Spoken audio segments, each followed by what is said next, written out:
Friends, this is composition of function, and in this video we will discuss about the composition of function and invertible function. This is the exercise introduction of exercise 1.3, the chapter 1 relations and function. And composition of function का मतलब होता है कि combining more than one function into a single function. अब combining का मतलब addition नहीं है, ठीक है, combining as per some rule, ठीक है, उसे देखेंगे कैसे. तो theoretical approach ना लेके हम डायरेक्ट एक प्रैक्टिकल अप्रोच लेकर चलते हैं और मैं आपको दिखाता हूं कि एक्चुअल में कंपोजिशन है क्या. एक बार हम एक्चुअल का कंपोजिशन समझ गए तो उसके बाद हम थ्योरेटिकल जो कंपोजिशन है उस पर बात कर सकते हैं और वो हमें अच्छे से समझ में आएगा भी. तो दो फंक्शन लेता हूं मैं और ये दो फंक्शन ऐसे हैं जिनसे आप फेमिलियर हो, ठीक है. F x equal to x square plus 2 and another function is g x, that is g x equal to sine x. अब देखो ये दो फंक्शन है, इन्हें आप दो तरीके से कंपोज कर सकते हो, यानी कि आप इनको कंबाइन कर सकते हो. देयर आर टू वेज, ठीक है. चेक करो कौन कौन से. एक तो होगा fog and another is gof. अब कहोगे आपके ये गॉफ और फॉग है क्या. अब सुनो, बात सुनो. देखो फॉग एक्स, ठीक है, where x is what, x is the element in the domain of function g. क्योंकि आप ऑब्वियसली अब एक अभी बताता हूं मैं आपको. Fog x equal to f of ji x, f of ji x. अभी हम डोमेन और कोडोमेन की बात नहीं करते, सिंपल कंपोजिशन पे बात करते हैं. तो एफ ऑफ जी एक्स. अब एफ ऑफ जी एक्स क्या है. अब आप एक बार बताओ मुझे, f x equal to x square plus 2, तो एफ ऑफ जी एक्स कितना होगा, g x square plus 2. Check कर लो. अरे आप f x equal to x square plus 2 है, एफ टी इक्वल टू क्या होगा, t square plus 2. F m equal to क्या होगा, एम स्क्वायर प्लस 2. तो f g x equal to क्या होगा, जी एक्स स्क्वायर का प्लस 2. आई बात सुनना है. अब जी एक्स क्या है. जी एक्स हमें पता है साइन एक्स है, साइन एक्स और इसका होल स्क्वायर प्लस 2. तो एक तरह से क्या हो गया, साइन स्क्वायर एक्स प्लस 2 हो गया, नहीं हो गया. तो ये है हमारा क्या, फॉग एक्स. इसको कहते हैं कंपोजिशन ऑफ फंक्शन. मेरे ख्याल से इतना हार्ड नहीं है तो जिसको मुझे दोबारा से समझाना पड़े. सिंपल, मैंने एफ ऑफ जी एक्स कहा, fog X read as F of ji X, और एफ ऑफ जी एक्स क्या होगा, जी एक्स रखा हमने, तो जहां पे एफ एक्स था वहां पे हमने जी एक्स रखे, जी एक्स स्क्वायर प्लस 2 हो गया, और जी एक्स की वैल्यू रखी हमने साइन एक्स का whole square plus 2, and this is fog x. अब ऐसी गॉफ एक्स क्या होगा, देखो ना गॉफ एक्स क्या होगा, this is g of f x. अब क्या होगा भाई, g x equal to sine x, g t equal to sine t, g m equal to sine m. तो g of f x equal to क्या, sine f x. This is basically what, sine, और यहां पे f x आएगा, और अगली line में क्या, साइन एफ एक्स क्या है, x square plus 2. This is gof x. तो ऐसे हम फंक्शंस को कंपोज कर सकते हैं. आई बात समझ में आपको. This is fog x, this is gof x. और भी फंक्शंस होते हैं, एक आधा एग्जांपल और देखेंगे इस तरह का, ठीक है. हॉग एक्स, ठीक है, गॉ एक्स. वो डिपेंडिंग करता है कि आपने जी लिया है, एफ लिया है, एच लिया है, कुछ भी लिया है उसके हिसाब से. अब सपोज दैट मैं एक और चीज, एक एग्जांपल लेता हूं. मान के चलो मैं एक फंक्शन, तीसरा फंक्शन ले रहा हूं, that is h x, and h x is equal to क्या, दिस इज मॉड एक्स. ये भी एक फंक्शन है. अब मैं चाहूं तो h और g को कंबाइन करना चाहता हूं. क्या, वैसे तो दो कॉम्बिनेशन पॉसिबल है, हॉग और गो, ठीक है, हॉग और गो, लेकिन मैं हॉग एक्स ले रहा हूं. अब हॉग एक्स क्या होगा, h ऑफ जी एक्स,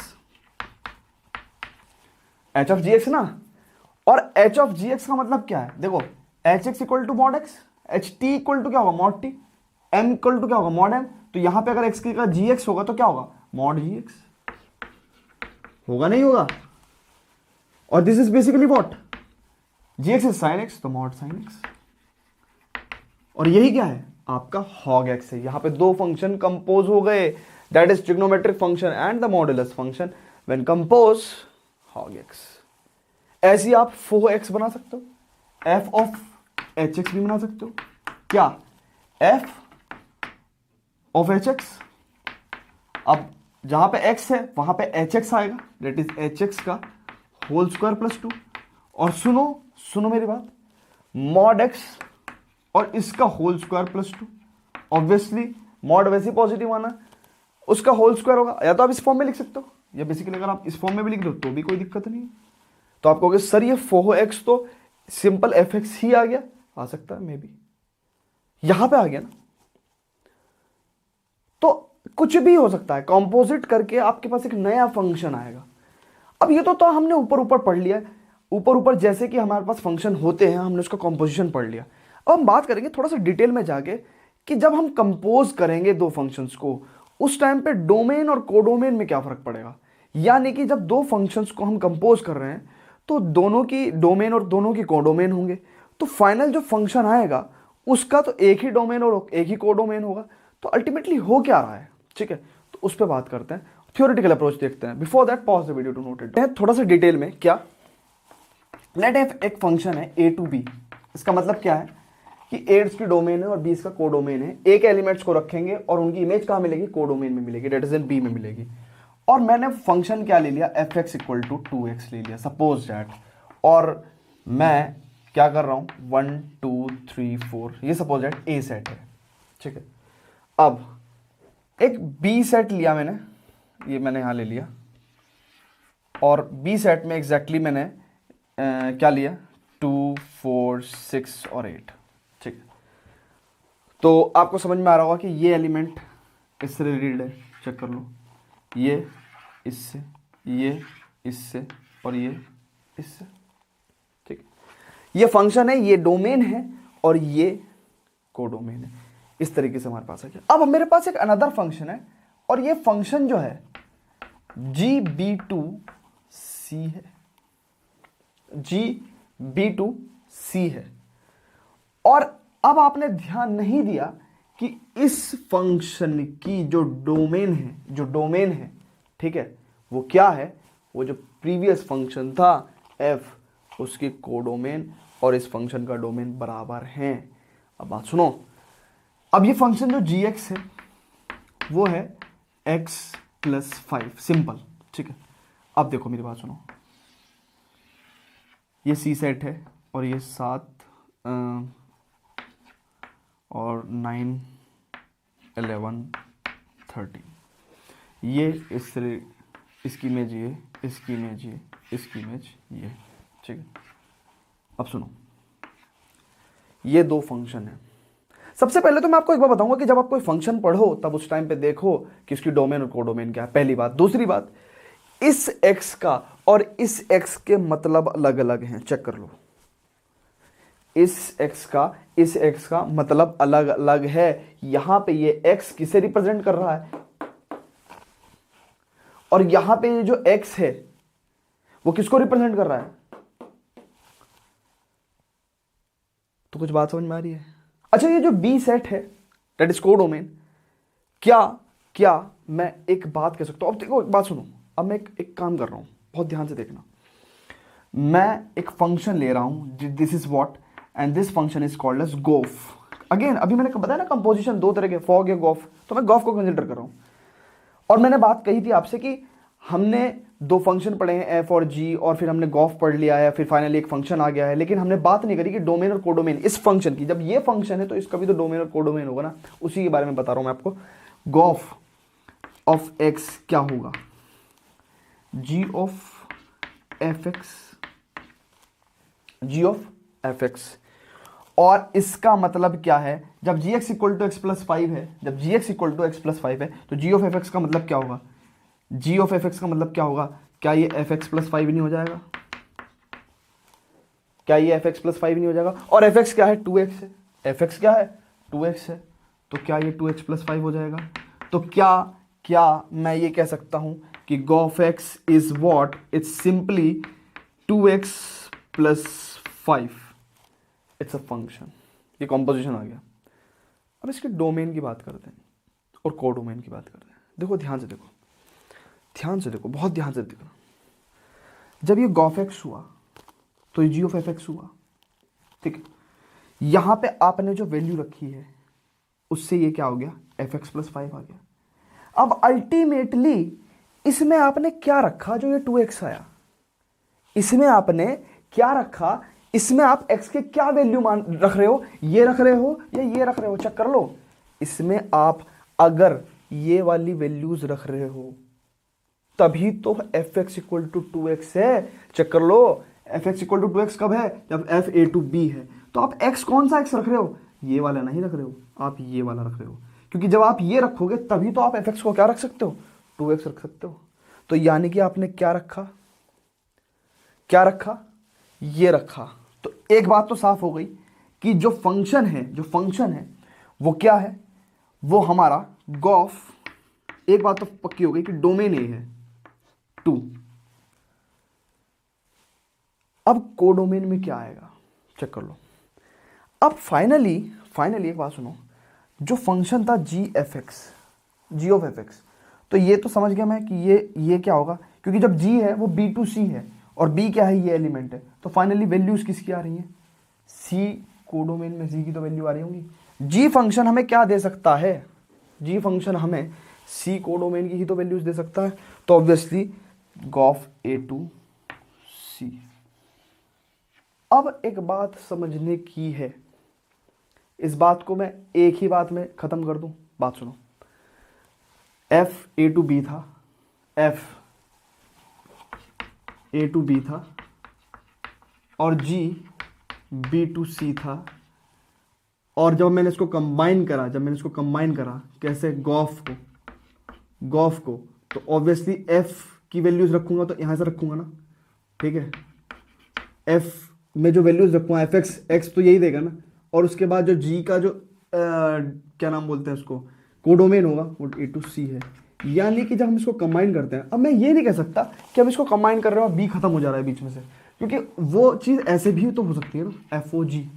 तो हमें समझना पड़ेगा कि एफ ओ जी की डोमेन और कोडोमेन क्या है और गॉफ की डोमेन और कोडोमेन क्या है, ठीक है। अब एक बात सुनो, ये आपको एक बार और समझ में आएगा।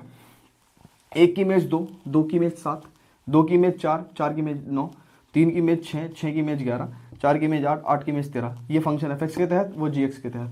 अब ऐसा भी तो एक फंक्शन हो सकता है ना कि डायरेक्ट 1 रखने पे 7 दे, डायरेक्ट 2 रखने पे 9 दे, डायरेक्ट 3 रखने पे 11 दे, डायरेक्ट 4 रखने पे 13 दे। वो फंक्शन क्या होगा, देखो ना ध्यान से, क्या 1 2 3 4 and 7 9 11 13 and this is what gof x, and ये यहाँ से ये है, चेक कर लो, इक्वल टू 2x प्लस 5। तभी तो 1 रखने पे क्या होगा 7, 2 रखने पे 9, 3 रखने पे। अभी भी वो थोड़ा सा मुश्किल होता है, कॉम्पोजिशन ऑफ फंक्शन और ये फंक्शंस के कॉन्सेप्ट समझाना थोड़ा सा मुश्किल होता है, लेकिन फिर भी जैसे जैसे हम क्वेश्चंस करते रहेंगे ना, वैसे वैसे आपको थोड़ा सा रियलाइज होने लगेगा। और देखो ये क्या है, ये सेट ए है और ये सेट सी है, ये भी देखा। जैसे जैसे क्वेश्चंस करेंगे वैसे वैसे चीज़ें और क्लियर होंगी। कॉम्पोजिशन तो आपको आ गया, ठीक है, बस थोड़ा सा ये देखना है कि डोमेन और कोडोमेन इसकी क्या चलेंगे। एक तो पहली बात तो ये, दूसरा जैसे जैसे हम क्वेश्चन करेंगे, एक तो इसके क्वेश्चंस में एक बहुत अच्छी बात है कि ये जो क्वेश्चंस हैं ये ना ही सिर्फ क्वेश्चन है, हर क्वेश्चन एक कॉन्सेप्ट है। तो वो हर क्वेश्चन एक कॉन्सेप्ट सिखा के जाएगा हमें, तो ना ही हम सिर्फ क्वेश्चन कर रहे हैं, एक्चुअली हम कॉन्सेप्ट लर्न कर रहे हैं। दूसरी चीज़, ये बिना क्वेश्चन के आएंगी भी नहीं, तो इसलिए पहले आप इसको नोट करो, क्वेश्चन करते हैं। Pause the video to note it down. मैं ये सोच रहा था कि हमने गॉफ की बात करी है यहाँ पे हमने, लेकिन फॉग की बात नहीं करी। देखते हैं कि अगर हम फॉग की बात करते हैं तो उससे क्या कंक्लूजन निकल के आता है, ठीक है। मैं इसको रब कर रहा हूँ और फॉग की बात देखते हैं। देखो जो फॉग है एफ ऑफ जी एक्स, इसका मतलब क्या है एफ ऑफ जी एक्स, और एफ ऑफ जी एक्स का मतलब क्या है, जब एफ एक्स 2x था तो इसका मतलब एफ ऑफ जी एक्स कितना होगा 2gx और 2x प्लस 5, क्योंकि gx क्या है x प्लस 5 है। तो बेसिकली फॉग ऑफ x कितना हो गया 2x प्लस 10। हम जो बात कर रहे थे पहले फॉग और गॉफ की, वो उसके तहत तो ये चीज़ अच्छी लग रही है, फिलहाल। लेकिन अब हम देखेंगे कि क्या ये फंक्शन वैलिड है या नहीं है, उसकी बात करते हैं। देखो आप एक बात सुनो, एफ ऑफ जी एक्स, यानी कि आपने वैल्यू तो यहाँ पे g by f of ji x का मतलब समझ रहे हो ना, आपने एक्स की वैल्यू क्या रखी, आपने x की वैल्यू वो रखी जो gx फंक्शन का डोमेन था, ठीक है। तो इसका मतलब सेट बी रखा आपने, पहले सेट बी रखा, यानी कि एक बात तो कंफर्म हो गई कि आप इस x में सेट बी के एलिमेंट रखने वाले हो। ये बात कंफर्म होनी चाहिए आपको। आप देखो ध्यान से कि f ऑफ जी एक्स है, ठीक है। f ऑफ जी एक्स का मतलब क्या है, f ऑफ जी एक्स मेरे लिए बहुत डिफिकल्ट हो जाता है, वन वे कम्युनिकेशन है। मैं स्टूडेंट्स को डायरेक्ट ऑन द कैमरा, मतलब ठीक है, मैं आपको एज्यूम कर रहा हूँ कि कैमरा इज माई स्टूडेंट, तो मेरे लिए थोड़ा सा डिफिकल्ट हो जाता है। तो स्टूडेंट जिनको ये प्रॉब्लम हुआ करे कि if they have any doubt on particular topic, they must have to comment, ठीक है, so that I can have the knowledge कि उनको प्रॉब्लम आ रही है, so I will change my way accordingly. तो आप थोड़ा सा उस चीज़ का ध्यान रखें। अब एक बात सुनो, f of ji x obviously हमने यहाँ पे जो वैल्यू रखी होगी वो किसकी रखी होगी, क्योंकि अगर मैं जी एक्स पुट कर रहा हूँ तो इसका मतलब मैं क्या कर रहा हूँ, जी एक्स पुट करने का मतलब ये है कि मैं जो x रख रहा हूँ यहाँ पे वो g फंक्शन का रख रहा हूँ, और g फंक्शन का x क्या है, ये b है, तो b के एलिमेंट्स रख रहा हूँ मैं। एक बात तो कंफर्म हो गई। अब देखो फॉग b के एलिमेंट रखना 2, फॉग ऑफ 2 कितना होगा, 2 to 4 + 10 14। Do you have any set a b and c in which you can find out 14? नहीं। तो आपको ये नहीं पता कि ये जो फॉग सेट है इसकी डोमेन तो बी है, लेकिन इसका कोडोमेन कहीं को है ही नहीं। Codomain is not there, codomain है ही नहीं। जब कोडोमेन नहीं है तो you can not compose this function as fog. आप इस फंक्शन को फोग नहीं बना सकते, आप गॉफ बना सकते हो।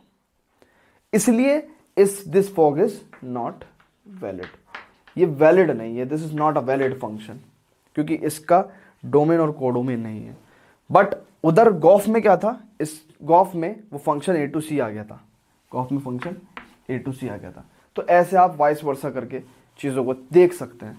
Now let's proceed to some questions, और उनसे चीज़ें क्लियर होंगी। So before that pause the video to note it down. एक फंक्शन है जिसकी डोमेन ये, कोडोमेन वो, और जी एक फंक्शन है जिसकी डोमेन ये, कोडोमेन वो, और फंक्शन की कुछ वैल्यूज़ दी हुई हैं कि f2 पे क्या है 3, f3 पे 4 है, इस तरीके से, और g की भी कुछ वैल्यूज़ दी हुई हैं। डेट इज़ मैपिंग दी हुई है उनकी कि कैसे कैसे डोमेन पे, कैसे कैसे कोडोमेन पे इमेजेस बन रही हैं। फिर उसने कहा कि एक फंक्शन निकालना है, दैट फंक्शन इज गॉफ। आपको क्या निकालना है, गॉफ निकालना है। अब देखो यहाँ से थोड़ा सा और कॉन्सेप्ट क्लियर होंगे, ठीक है, जो प्रीवियस कॉन्सेप्ट है। गॉफ निकालना है आपको। सबसे पहले आपको ये सोचना होगा कि गॉफ की डोमेन क्या है। तो मुझे नहीं पता कि गॉफ की डोमेन क्या है, लेकिन मैं एक चीज़ सोच रहा हूँ कि मैं इसे यहाँ पे x लिख दूँ, suppose it Gauff of x। अब एक बात सुनो, g गॉफ x क्या होगा, g ऑफ f x, ठीक है। अब यहाँ पे आप क्या रखोगे, आप खुद सोचो, यहाँ पे क्या रखोगे। ऑब्वियसली आपको, क्योंकि जो फंक्शन f है, आप इन सारी बातों को छोड़ो, अब ये देखो कि इसे छोड़ जाओ, यहाँ पे आपको इसे सॉल्व करना है पहले। अब आप एक बात सोचो कि फंक्शन f की इमेज निकालने के लिए आपको उसमें कौन से एलिमेंट्स रखने पड़ेंगे, डोमेन के एलिमेंट्स रखने पड़ेंगे। और फंक्शन f की डोमेन क्या है, ये है।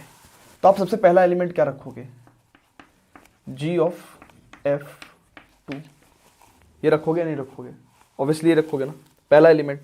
भाई इसे देखो, आप क्या रखते, पहला एलिमेंट f2 रखते ना, ठीक है। अब यानी कि इस फंक्शन में, ये फंक्शन क्या है, गॉफ है, आपने एलिमेंट काहे का रखा, आपने एलिमेंट इस फंक्शन f का डोमेन रखा। तो ऑब्वियसली एक बात तो क्लियर हो गई कि गॉफ की डोमेन क्लियर हो गई, वो क्या है 2 3 4 5, ठीक है। अब सुनो, g ऑफ f2 है। अब f2 की वैल्यू क्या दी हुई है, 3 दी हुई है, यानी कि इट इम्प्लाइज g3, f2 की वैल्यू 3। अब g3 की वैल्यू क्या है, g3 = g4 = 7। इसका मतलब ये क्या आया, 7 आया। g3 = g4 = 7, इसका मतलब क्या आया, यानी कि एक बात तो कंफर्म हो गई कि जो गॉफ 2 रखा था उसकी वैल्यू कितनी आई, 7 आई। यानी कि 2 रखने पे 7 आ रहा है, यानी कि दिस रखने पे ये सेट दिस आ रहा है, ये, ठीक है। तो क्या हो गई, हमारी डोमेन और कोडोमेन क्लियर हो गई कि हमारी डोमेन जो है वो ये चलेगी और कोडोमेन वो रहेगी, ठीक है। अनदर एलिमेंट देखते हैं, गॉफ अगेन दूसरा एलिमेंट क्या रख सकते हैं, 3 रख सकते हैं। It implies what, g of f3 and g of f3 की वैल्यू क्या है, दिस इज 4, तो g of f3 is 4 and g4 is what 7, ठीक है।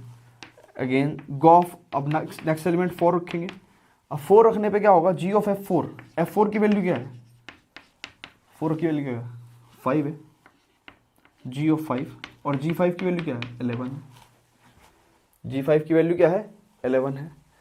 ऐसी गोफ, अब के क्या रखना है 5 रखना है, और ये क्या हो जाएगा g of f5 and g of f5 का मतलब क्या है, f5 का मतलब 5, और g5 कितनी वैल्यू हो गई, ओके ओके ओके, इसकी वैल्यू 11 आई, कहीं गलत तो नहीं हो गया, g ऑफ f4 f4 पे और f5 पे दोनों पे 5 वैल्यू है और 5 पे 11 है, ओके ठीक है।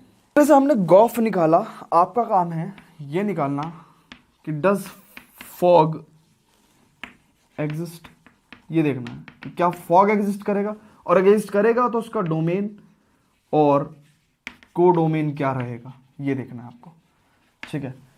अब बढ़ते हैं अपने नेक्स्ट क्वेश्चन की तरफ, ठीक है, उससे देखते हैं उससे क्या सीखने को मिलता है। Pause the video, note it down. Students check करते हैं इस क्वेश्चन को। उसने कहा find gof and fog if FR2R and GR2R are given by fx equal to cos x and gx equal to 3x square show that gof is not equal to fog. सबसे पहले तो हम Gauff और fog निकाल लें, फिर उनको देखते हैं कंपेयर करके कि वो इक्वल है या नहीं है। तो सबसे पहले क्या होगा, गॉफ, अब गॉफ निकाल लें तो गॉफ ऑफ x, इसका मतलब क्या है g ऑफ fx, अब देखो gx equal to 3x square है तो gt क्या होगा 3t स्क्वायर, तो ऐसी g यहां पे x की जगह अगर fx रख दे तो 3 ऑफ fx स्क्वायर। ये बात मानते हो या नहीं मानते हो, देखो ना जो भी रखोगे यहाँ पे वही उधर स्क्वायर हो जाएगा 3x स्क्वायर, ठीक है ना। मतलब अगर आप t रखा आपने तो 3t स्क्वायर, m रखा तो 3m स्क्वायर, तो fx रखा तो fx होल स्क्वायर। अब fx रखने की बारी आई तो यहाँ पे fx की जगह क्या रखेंगे हम, cos x, तो बेसिकली आंसर क्या होगा 3 cos स्क्वायर x। अब सुनो, अब fog x की बात कर रहे हैं हम, तो f ऑफ gx, अब f ऑफ gx का मतलब क्या है cos gx, और इसका मतलब क्या होगा cos 3x square, and clearly these two are not equal, ठीक है, ये इक्वल नहीं है, ठीक है। तो बस आप दिखा देंगे, pause the video to note it. तो स्टूडेंट्स ये एक क्वेश्चन है, ठीक है, ये क्वेश्चन दिखने में बहुत बड़ा लग रहा है, ये क्वेश्चन है ही नहीं कुछ, ठीक है। अब देख तो एक बार मैं पढ़ता हूँ, ये क्या है कि एक फंक्शन है, उसने डोमेन और कोडोमेन दिए, simple, this is domain and this is codomain. इस फंक्शन को वो चाहता तो वो fa2b लिख सकता था, चाहता तो वो fa2b लिख सकता था, क्योंकि उसने पहले इस क्वेश्चन में डिफाइन करा था कि a क्या है और b क्या है लेकिन क्वेश्चन को डिफिकल्ट दिखाना था, ठीक है। तो सिंपल ये क्वेश्चन 4 लाइन में ना होकर 2 लाइन में कन्वर्ट हो सकता था, लेकिन नहीं हुआ। फिर सिंपल fx कहा उसने, फिर उसने कहा कि gfr-3/5 2r-7, और ये सिंपली क्या है gb2a है, सिंपली g क्या है b2a है, वेयर a और b सेट डिफाइंड है। और इसमें भी इसने बहुत बड़ा काम नहीं करा कि a को ये लिखा और b को ये लिखा तो बहुत बड़े सेट हो गए। एक्चुअली क्या था मैं बता रहा हूँ आपको कि fa2b यानी कि इसका मतलब a सेट्स के एलिमेंट लिखने वाले हैं, और गलती से उसने रियल नंबर में से 3/5 हटा रखा है। अगर हम 3/5 रख दें तो आप देखो ना फंक्शन fx में अगर मैं 3/5 रख दूं, ठीक है, sorry this is b and this is a, ठीक है, b to a and a to b, ठीक है। तो ध्यान से देखो, तो मैं b सेट के एलिमेंट रखूंगा, और उसने पहले कह दिया कि 7/5 को हटा दो रियल नंबर से। क्या होता अगर मैं 7/5 रख देता, देखो यहाँ पे जब मैं 7/5 रखता ना तो ये 5 से 5 कट जाता और 7 - 7 0 and something upon 0 is not defined, function define ना होता। इस डिफिनेशन के चक्कर में उसने ये सब एलिमेंट्स हटा रखे हैं रियल नंबर्स में से, और बल्कि सेट एक्चुअली क्या है, ये फंक्शन एक्चुअली क्या है, ये real number to real number ही है, but because of the points at which the function are not defined they are excluded from the real numbers, ठीक है। अब उसने कहा कि ये फंक्शन और ये gx फंक्शन, ठीक है, ये ऐसे ऐसे डिफाइंड है, तो इनकी डेफिनेशन दी गई है। ठीक है। उसने कहा then fog equal to I A and gof equal to I B. ठीक है, ये हमें शो करना है। शो क्या करना है हमें जो शो करना है, हमें ये शो करना है कि fog equal to I A हो और gof equal to I B हो। आपको ये भी बात समझ में नहीं आएगी कि एक्चुअली चल क्या रहा है, ये हो क्या रहा है। फिर बाद में उसने डेफिनेशन दी कि where I A x equal to x and I B x equal to x are called identity function on set A and B. मैं इस चीज़ को पूरे ढंग से समझाने वाला हूँ कि वो हो क्या रहा है। ये क्वेश्चन एनसीईआरटी का एग्जाम्पल है, एग्जाम में आ भी सकता है और आपको समझना चाहिए। देखो हो क्या रहा है। आइडेंटिटी फंक्शन का मतलब simple, identity like identical, identical like same. Identity function का मतलब क्या है कि हम जो रखते हैं फंक्शन में, जो हम रखते हैं वही हमें मिलता है। हमने 1 रखा हमें 1 मिला, हमने 2 रखा हमें 2 मिला, हमने 3 रखा हमें 3 मिला। आई बात समझ में? दिखाता हूं आपको।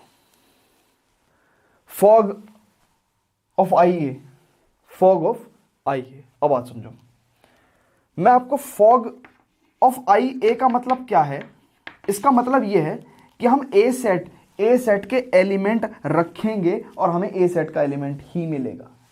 इसका मतलब क्या है, फॉग इक्वल टू आई ए जो हमें शो करना है, इसका मतलब ये है कि हम ए सेट के एलिमेंट को रखेंगे और हमें क्या मिलेगा, ए सेट का एलिमेंट ही मिलेगा। तो let x belongs to set A. ठीक है, अब देखो क्या हुआ। तो फॉग एक्स कितना होगा जी, एफ ऑफ जी एक्स होगा। और एफ ऑफ जी एक्स का मतलब क्या है, f x equal to 3x plus 4 upon 5x minus 7। F t होता यहाँ तो एक्स की जगह टी होता, यहाँ पे एम होता तो एक्स की जगह एम होता।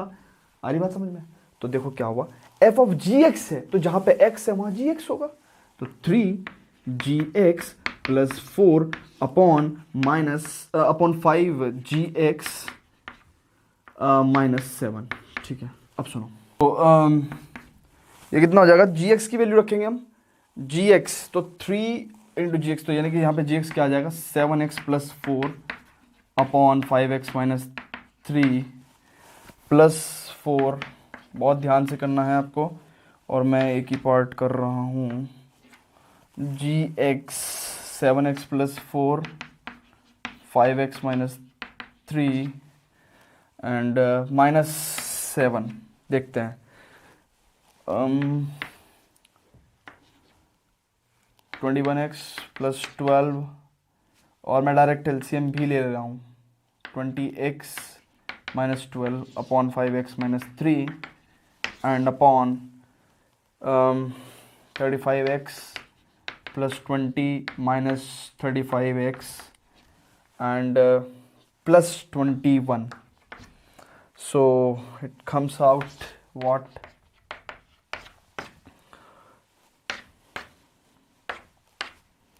This is 41x upon 41 and answer is x। तो यही देखो, हमने x रखा और हमें क्या मिल गया, x मिल गया। सिमिलरली आपको क्या करना है, gof x is equal to x दिखाना है और जो हम रखते हैं अगर वही आ जाए तो that is called as identity functions. ठीक है, मैंने रिलेशन में बताया था कि आइडेंटिटी रिलेशन क्या होता है, that is the identity function. Similar definition, ये जो रखा हमने वो हमें मिल गया। अब बात सुनो, ये हमने पढ़ लिया। ठीक है, अब देखते हैं कैसे एक कंपोजिट फंक्शन को हम 1-1 प्रूफ कर सकते हैं। तो pause the video to note it down.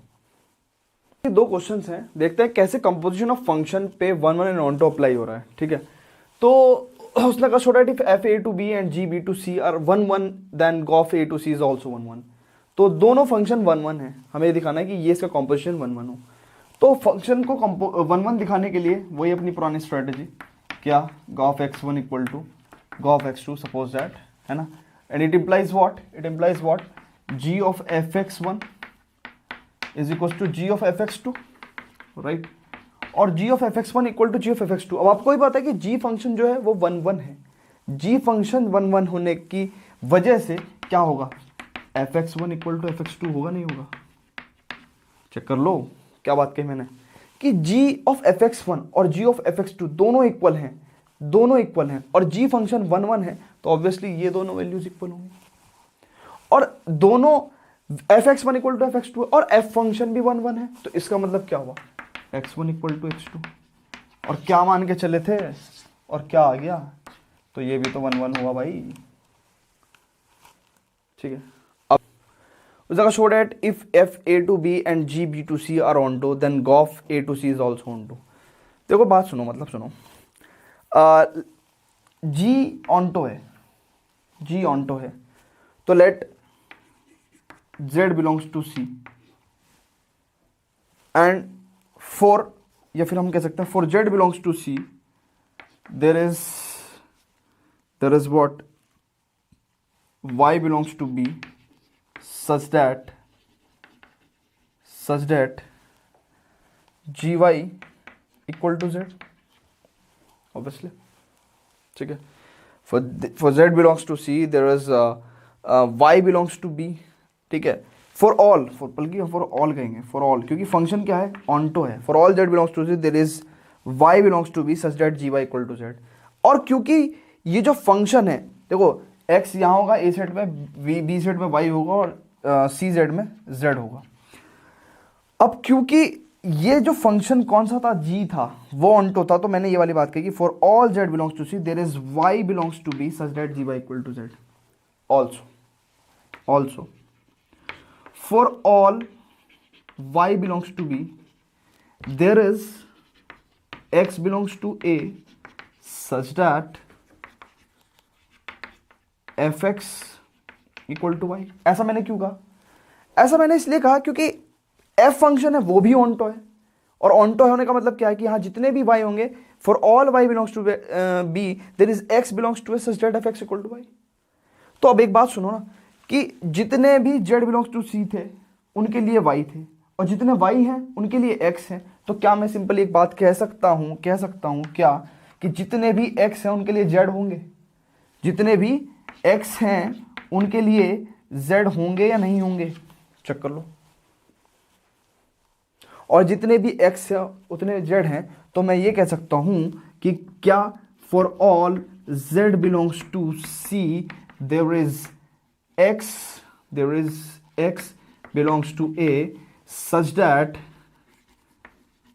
Gauff x equal to z।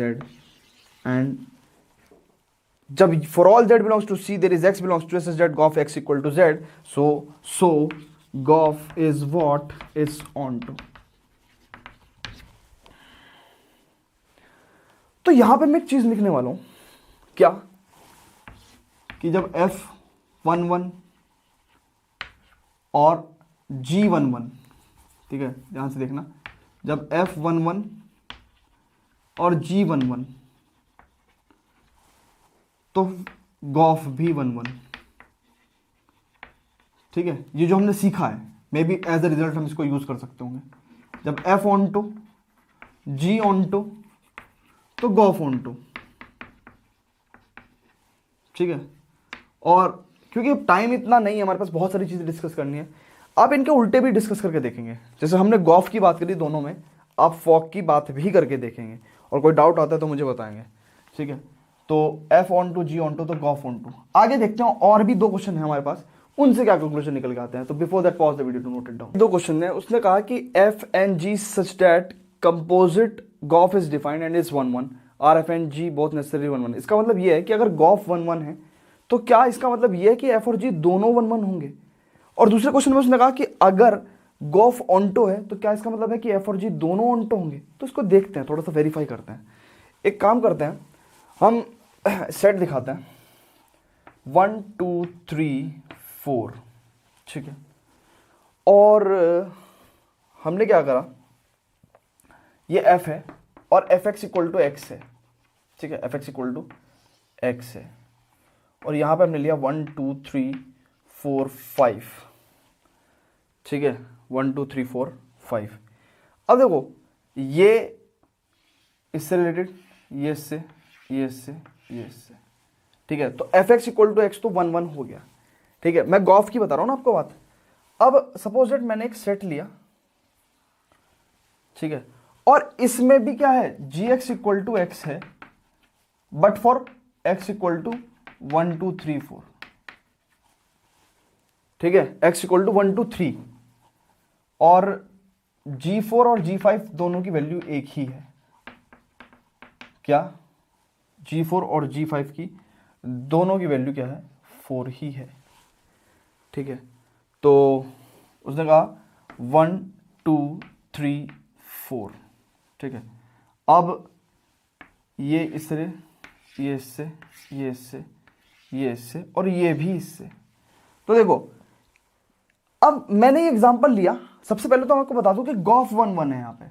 Gauff 1 1 क्यों है, क्योंकि गॉफ 1 लोगे तो आप क्या होगा, जी of F1, ji of F1, और जी ऑफ F1 कितना है 1, और उस पर क्या मिलेगा आपको 1 मिलेगा। फिर of g of F2, F2 पे क्या मिलेगा 2, और 2 पे क्या है इसकी वैल्यू 2। जी ऑफ F3, 3 पे 3 मिलेगा, एंड उस पे भी 3, and ji of F4, F4 पे 4 मिला और 4 की इमेज 4 है। तो देखो गॉफ तो 1 1 ही है, क्यों, क्योंकि 1 पे 2 पे 3 4 और 4 पे उसकी अलग अलग इमेजेस हैं, किसी भी दो एलिमेंट पे उसकी एक इमेज नहीं है, तो गॉफ 1 1 हो गया। लेकिन आप देखो F1 1 है और G1 1 नहीं है, तो इसका कंक्लूजन ये निकला कि अगर गॉफ 1 1 है तो इसका मतलब ये नहीं है कि दोनों ही फंक्शन 1 1 होंगे। ऐसा हो सकता है कि एक फंक्शन 1 1 ना हो। ठीक है, तो यहां पे गॉफ 1 1 है, लेकिन F गॉफ 1 1, ठीक है, and F is 1 1 but G is not 1 1, G is not 1 1। तो ये निकल गया है हमारे पास। ठीक है, अब are f and g both necessary onto if gof is onto. अब ऑन्टो के ऊपर भी एक एग्जांपल ले लेते हैं। हमें गॉफ को ऑन्टो बनाना है और दिखाना है कि क्या एफ और जी दोनों नेसेसरीली ऑन्टो ही होंगे। तो एक काम करते हैं, फंक्शन लेते हैं, अगेन 3 फंक्शन लेते हैं, राइट। ओके, अब गॉफ को ऑन्टो बनाना है हमें, तो 1 2 3 4, ठीक है, एंड दिस इज 1 2 3 4 5। ओके, अब सुनो, यहाँ पे एफ एक्स क्या ले रहा हूँ मैं, एक्स ले रहा हूँ, एफ एक्स को एक्स ले रहा हूँ, तो उससे क्या होगा 1 2 का 2 3 का 3 4 का 4। और जी एक्स क्या है, जी एक्स है क्या, जी एक्स की कोई पर्टिकुलर डेफिनेशन नहीं है, मैं बता दे रहा हूँ। G1 equal to 1, G2 equal to 2, and G3 G4 और G5 इन तीनों की जो वैल्यू है वो 3 है। तो एक तरह से 1 1 से 2 2 से, और ये तीनों जो हैं। अब आप देखो, गॉफ को दिखाऊंगा मैं ऑन्टो है या नहीं है। गॉफ एक कैसा सेट होगा, फ्रॉम, अगर मैं इसको ए कहूँ, इसको बी सेट करूँ और इसको सी सेट करूँ, तो गॉफ क्या होगा, ए से सी होगा। और ध्यान से देखो कि सी के सारे एलिमेंट्स ऑक्यूपाइड हैं, सी के सारे एलिमेंट ऑक्यूपाइड हैं, और सी के हर एलिमेंट के लिए यहाँ पे एक एक एलिमेंट मौजूद है। देखते हैं कैसे। मैं गॉफ 1 ले रहा हूँ, तो वो क्या होगा, जी ऑफ F1, और F1 पे क्या मिलेगा 1, और 1 पे 1। फिर 2, गॉफ 2 पे क्या होगा, 2 पे 2, 2 पे 2, तो इसका मतलब g of F2 is 2। G of 3, gof of 3, ये कितना होगा, जी ऑफ F3 3, 3 पे 3, और गॉफ 4 पे भी क्या होगा, 3 ही होगा, सॉरी 3 ही होगा। अब आप देखो कि इस सेट के सारे एलिमेंट्स को लेके, इस सेट में सारे एलिमेंट, इस सेट में सॉरी गॉफ में अगर हम बात करें ए टू सी की, और गॉफ को हमें ऑन्टो बनाना है, तो इसके सारे एलिमेंट्स ऑक्यूपाइड हैं, ये किसी ना किसी की इमेज है इस एलिमेंट, इस सेट के एलिमेंट्स में। तो गॉफ ऑन्टो हो गया, ठीक है, गॉफ ऑन्टो हो गया। ये ध्यान से चेक करो, ये ऑन्टो है, लेकिन ये ऑन्टो नहीं है। ये ऑन्टो इसलिए नहीं है क्योंकि 5 is not occupied by any element in this set ए। तो क्या यहां पे हम कह सकते हैं गॉफ ऑन्टो है, लेकिन F is not onto, onto but G is F is not onto, but G is onto.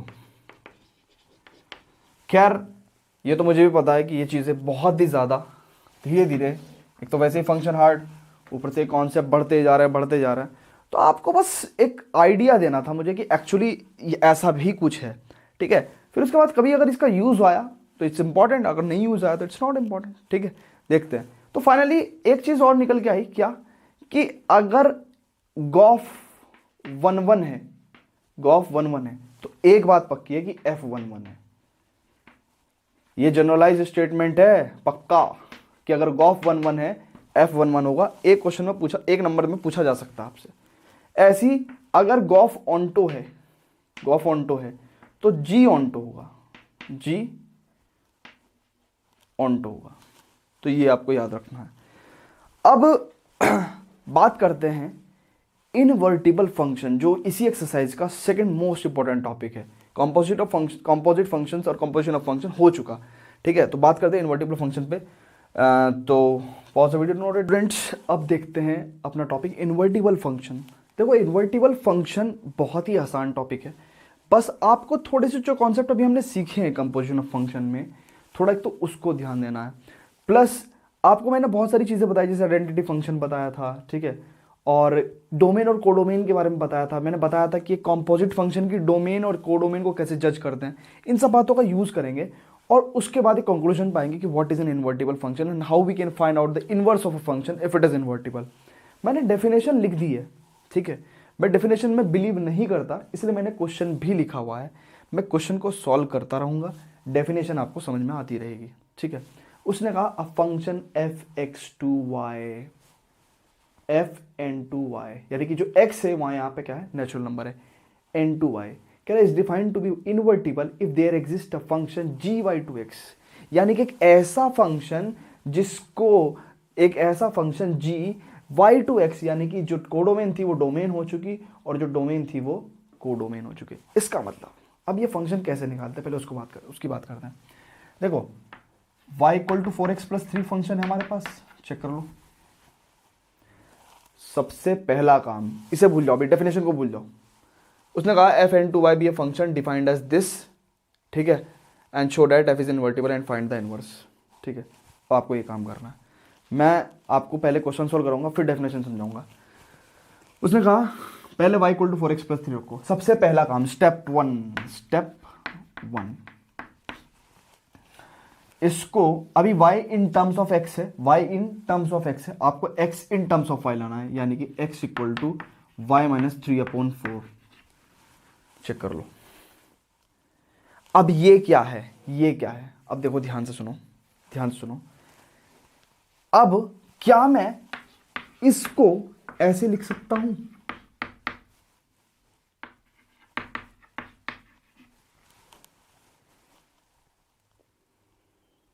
और ध्यान से देखो ये क्या था, fx = 4x+3. ये क्या था, fx = 4x+3, और इस फंक्शन की डोमेन क्या थी, नेचुरल नंबर 2 सेट y. अब इस फंक्शन में आप y रखोगे, क्या रखोगे, y रखोगे, और y रखने के बाद आपको क्या मिलेगा, x मिलेगा, और x क्या था, नेचुरल नंबर था. तो क्या ये g सेट जो है वो y/n होगा या नहीं होगा, चेक कर लो. ऑब्वियसली होगा. तो हमने एक फंक्शन डिफाइन करा. स्टेप 1 में हमने क्या करा, एक फंक्शन डिफाइन करा, डेट इज अगर f(x) है तो हम क्या लेके आए, gy लेके आए. आई बात समझ में. अब सुनो, उसने कहा था function f(x)(y) is defined to be invertible if there exist a function gy/2x. हमने वो काम कर दिया, पहला स्टेप. दूसरा स्टेप क्या करना है आपको, स्टेप 2. आपको दो चीजें प्रूव करनी है. दो चीजें क्या प्रूव करनी है, एक तो फॉग होगा और एक गॉफ होगा. दो ही तो कंपोजिट फंक्शन होता है. अब आप सुनो, फॉग, ये फॉग का मतलब क्या होगा, यहां पे जी देखो ना, बात सुनो, फॉग है, यहाँ पे ऑब्वियसली जी फंक्शन की डोमेन ही तो रखूंगा मैं।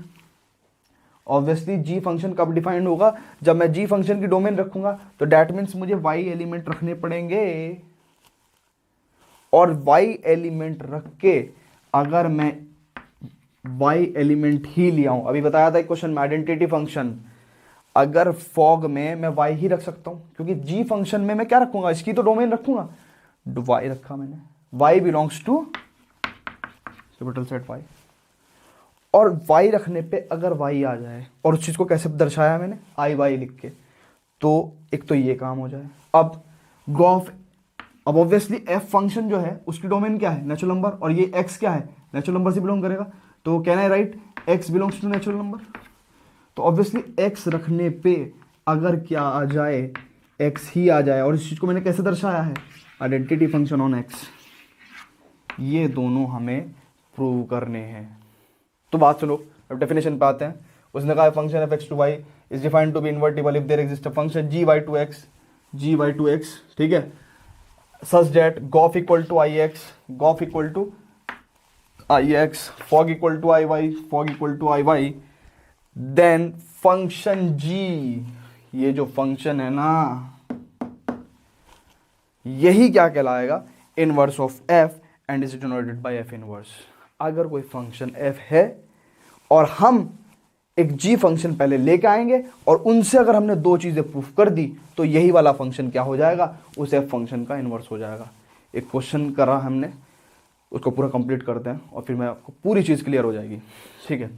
अब देखो fog y is equal to क्या करना है, अब हमारा काम क्या है कि वाई रखा है हमने, वाई ही आना है। अब देखो सुनो, इसका मतलब क्या है, एफ ऑफ जी वाई, और इसका मतलब क्या है, एफ एक्स फंक्शन में, एफ एक्स फंक्शन क्या था, 4x प्लस 3, तो जहां पे f x equal to 4x plus 3, तो एफ जी वाई क्या होगा, 4 अपॉन जी वाई प्लस 3।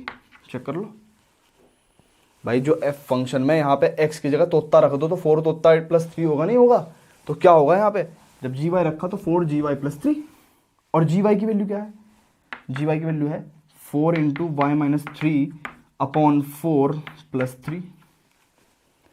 अब सुनो, और फिर ये क्या हो गया, fog y equal to y आ गया, और जब fog y equal to y आ जाए तो क्या मतलब है इसका, कि fog is identity function on y. Similarly gof x क्या होगा, पूरी एक्सरसाइज बेस्ड है इस पे, तो अगर समझ में ना आए तो टेंशन नहीं लेने की जरूरत नहीं है, पूरी एक्सरसाइज बेस्ड है। गॉफ एक्स, अब सुनो, जी ऑफ एफ एक्स, अब जी ऑफ एफ एक्स का मतलब क्या है, जी फंक्शन में जहां पे वाई था वहां पे एफ एक्स रखना है, तो एफ एक्स माइनस 3 अपॉन 4, और एफ एक्स क्या है, 4x प्लस 3, और मेरे भाई एक बात तो देखो, गॉफ एक्स इक्वल टू क्या आ गया, एक्स ही आ गया, तो गॉफ इक्वल टू क्या, आइडेंटिटी फंक्शन ऑन एक्स। ये दो काम करने थे हमें, हमने ये दो काम कर दिए हैं। अब इसका मतलब पता क्या है, कि ये जो फंक्शन है ना, यही हमारा क्या है, इनवर्स है। तो hence what we can say, g y equal to y minus 3 upon 4। मैं इसको ऐसे भी लिख सकता हूं, क्योंकि अब मेरा ये प्रूव हो गया कि ये इनवर्स है।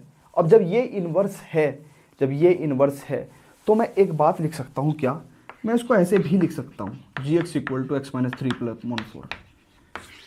क्यों, क्योंकि बात ये भी तो वही है, जी वाई में लिख दो यार, कोई दिक्कत नहीं है, वैसे लिख दो चाहे ऐसे लिख दो, ये बात एक ही है। This function is inverse of F, और वी कैन से, हम इसको जी एक्स ना लिख के हम डायरेक्ट ये लिख सकते हैं, f inverse x is equal to x minus 3 plus x minus 3 upon 4। हम इसको ऐसे भी लिख सकते हैं, ठीक है। तो ऐसे हम इनवर्स निकालते हैं। अब एक बार डेफिनेशन पढ़ लेते हैं। A function f x to y is defined to be invertible if there exist a function g y to x, and if gof equal to I x, और fog equal to I y, the function g is called of inverse of f, function g is called of inverse of f, ये g y equal to y minus 3/4 लिखा रहने दो, चाहे ऐसे लिख दो, inverse बताना था हमने इनवर्स बता दिया, ठीक है। जनरली फंक्शन को हम y in terms of x लेते हैं ना, तो हमने इनवर्स को भी y in terms of x ही बताया, तो इसलिए x में मैंने फंक्शन को इनवर्स को मैंने x के टर्म्स में लिख दिया है। आप ऐसे लिख सकते हो, कोई दिक्कत नहीं है। उसके बाद एक छोटी सी इंफॉर्मेशन है, वो कह रहा है कि f is invertible implies f is bijective. ये इंफॉर्मेशन यूज आ जाती है क्वेश्चंस में कि अगर एक फंक्शन 1 1 एंड ऑन टू है तो वो इन्वर्टिबल होगा, और अगर एक फंक्शन इन्वर्टिबल है तो इट इम्प्लाइज वो 1 1 ऑन टू होगा, ठीक है। तो ये भी हम फील करेंगे क्वेश्चंस में। तो ये था हमारे पास इन्वर्टिबल फंक्शंस का कॉन्सेप्ट, ठीक है। उसके बाद अब दो प्रॉपर्टी पढ़ते हैं, दो प्रॉपर्टी पढ़ने के बाद एक एग्जांपल लेते हैं और फिर हम एक्सरसाइज करेंगे। और ये जितनी बातें आज हमने डिस्कस करी हैं इस इंट्रोडक्शन में, ये सारी की सारी बातें बैकग्राउंड बनाने के लिए थी। ये सारी की सारी बातें फिर से एक्सरसाइज में डिस्कस होगी और फिर से जो कॉन्सेप्ट है वो फिर से एक बार बूस्ट होंगे, ठीक है। तो pause the video to note it down. तो स्टूडेंट्स देखते हैं, ये दो थ्योरम हैं, इनके डिटेल में कुछ जाना नहीं है हमें, सिंपल देखते हैं कि क्या इनके रिजल्ट्स हैं। वो कह रहा है कि f x to y, g y to z and h z to, ऐसे 3 फंक्शन है। तो उनको एसोशिएट यानी कि कंपोजिशन में उन्होंने एसोशिएटिविटी लगाई कि पहले आप जी और एफ का कंपोजिशन लें और तब एच के साथ कंपोजिशन लें, या फिर आप एच और जी का लेने के बाद एफ के साथ कंपोजिशन लें। कह रहे ये रिजल्ट इक्वल होते हैं, ठीक है। सिंपल आप इनको शो भी कर सकते हैं, कैसे? H of g of f का मतलब आप सपोज दैट आपने यहाँ पे एक्स लगाया, ठीक है, तो ये कितना होगा? H of g of f x, ठीक है, और इसका मतलब क्या हो गया? H of g of f x, ठीक है। और सिंपल सिमिलरली आप इसको भी ऐसे ही दिखा दोगे। अगर आपने यहाँ पे x लगाया तो इसका मतलब क्या हो गया? h ऑफ g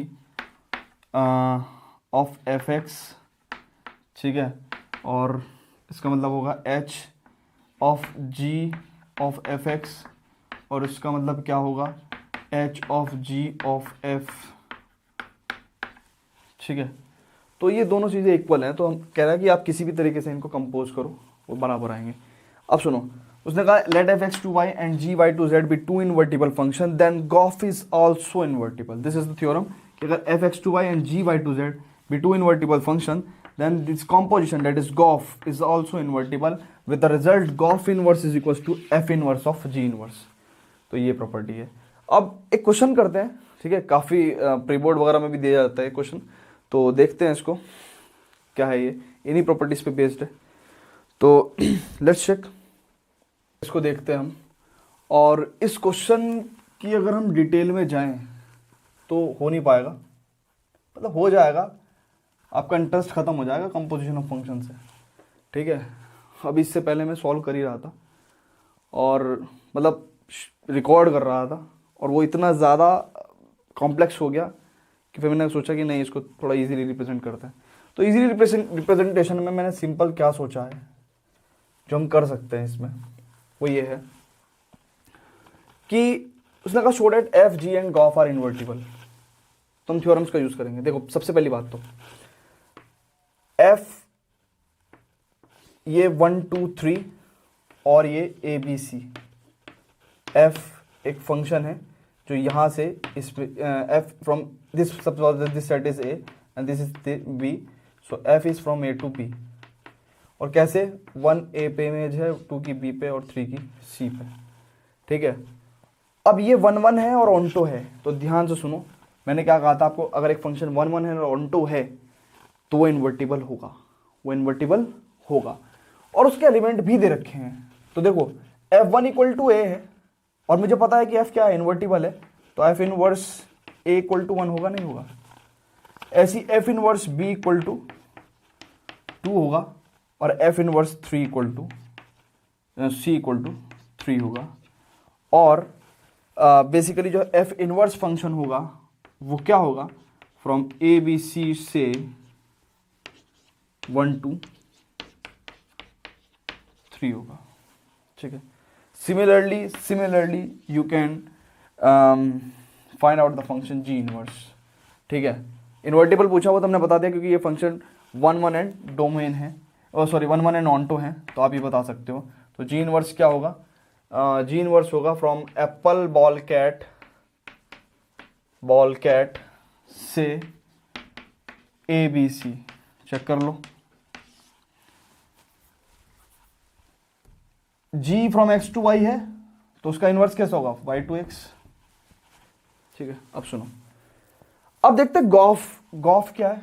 अगर गॉफ भी हमारा क्या हो गया, 1 1 and 2 हो गया तो वो भी इन्वर्टिबल है। तो गॉफ देखते हैं। गॉफ का मतलब क्या है, f के डोमेन के एलिमेंट्स रखेंगे 1, that is gf1 and that means what, gf1 की वैल्यू क्या है a, और g में a रखा तो क्या मिला, एप्पल मिला। तो सिमिलरली मैं ज़्यादा एलिमेंट नहीं लिख रहा हूं, मैं सिंपल बता दे रहा हूं आपको कि गॉफ जो है वो फ्रॉम, गॉफ कहाँ होगा, फ्रॉम 1 2 3 से एप्पल बॉल कैट होगा। तो यहाँ 1 2 3 और यहाँ एप्पल बॉल कैट, और ये भी सिमिलरली क्या आ गया हमारे पास, 1 1 and 2 and this is also invertible. 1 1 and 2 है, इन्वर्टिबल है। तो simply what we can say, g of f इन गॉफ ऑफ 1 इक्वल टू कितना था, अगर एप्पल था तो सिमिलरली गॉफ इनवर्स 1 एप्पल कितना होगा, गॉफ इनवर्स एप्पल कितना होगा, 1 होगा। तो क्या कह सकते हैं हम, मैं और सारे एलिमेंट्स लिख रहा हूँ, मैं सिंपल डायरेक्ट सेट लिख दे रहा हूँ। Gof inverse is a function from apple ball cat to 1 2 3, ये गॉफ इनवर्स आ गया। लास्ट पार्ट है, उसने हमें क्या कहा, उसने हमसे कहा कि गॉफ इनवर्स को और f inverse of g inverse ये हमें इक्वल दिखाना है। You have to show that gof inverse is equal to f inverse of g inverse. ठीक है, अब एक बात सुनो, मैं एक काम करता हूँ, मैं सिर्फ एक एलिमेंट के लिए इक्वल करके दिखाऊंगा, बाकी सारे एलिमेंट्स के लिए आप इक्वल करके दिखाओगे। देखो मैं क्या ले रहा हूँ, मैं दोनों तरफ गॉफ इनवर्स, अब आपको भी पता है कि गॉफ इनवर्स में हमारे पास डोमेन क्या है, एप्पल बॉल कैट है, तो मैंने गॉफ इनवर्स में एप्पल लिया। अब गॉफ इनवर्स का एप्पल लेने के बाद मुझे क्या मिला था, 1 मिला था। अब मैंने F inverse of g inverse लिया। अब जी इनवर्स की डोमेन क्या है, अभी बताया था मैंने आपको, एप्पल। यहां पे मैंने एप्पल लिया और इसका मतलब क्या हुआ, F inverse of g inverse of Apple. अब सुनो, जी इनवर्स ऑफ एप्पल से क्या मिला था मुझे, चेक कर लो कहां पे, जी इनवर्स ऑफ एप्पल से, जी इनवर्स ऑफ एप्पल से मुझे ए मिलेगा, और एफ इनवर्स ए कितना है, एफ इनवर्स ए 1 है। तो देखो ना, गॉफ इनवर्स एप्पल से 1 मिला और f inverse of g inverse Apple से भी 1 मिला। तो दैट मीन्स हम सारे एलिमेंट्स के लिए इक्वल दिखा देंगे और gof inverse equal to f inverse of g inverse हो जाएगा। Let's proceed to exercise, so pause the video to note it down.